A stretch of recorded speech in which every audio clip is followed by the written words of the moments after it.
We're finally getting used to that summer-like weather across mid-Missouri, and today's going to be helping us here along those lines, getting back into those low 90s by this afternoon. We'll pick up a few more of those showers and thunderstorms in the heat of the day, kind of like we've seen over these last couple of days. Very summer-like here, certainly, that pattern that we're locked into. 89 degrees, still hanging on to those upper 80s to near 90 degrees into this evening, so it's going to be a little bit on the warm side once again we head into the middle of this week. Latest look at future track, though. There's those afternoon showers and thunderstorms bubbling up. Again, very isolated in nature. Think like we've seen these last couple of days in terms of that coverage. But going to be maybe turning our attention toward this complex of storms barreling out of Nebraska, even could be back into Iowa as we get into the early morning hours. We get you up to midnight tonight. It looks like a lot of this activity, or at least the heaviest of it's going to be staying to our west, back toward Kansas City, and then getting back into the state of Kansas. But that disturbance as a whole, that could fire up some more showers and thunderstorms, especially by Thursday afternoon into the early evening hours. That's what we got to watch for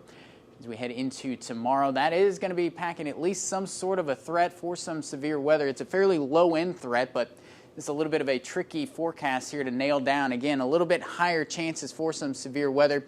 That's with that initial complex of storms rolling through Kansas here into the marginal threat category.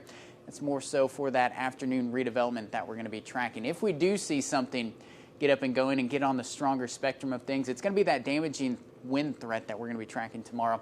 Possibly some large hail mixed in there, but again, all threats fairly low as of right now, so that's at least a little bit of good news. Some more good news here that looks like it could be unfolding later on this weekend. Again, taking a look at humidity tracker, we're going to be stuck in it here over these next couple of days. We're getting used to that as we head into these mid-Missouri summers, but by Sunday into Monday, you can see something maybe trying to work its way through. A weak frontal boundary is going to try to move through mid-Missouri, and that could bring some slightly drier, at least drier feeling air back toward mid-Missouri, but looks like that could be fairly short-lived. Looking at that ABC 17 Storm Track 7-day forecast, again, afternoon highs going to be frequenting the low 90s, but by Sunday into Monday, we may back up into the 80s here for those highs.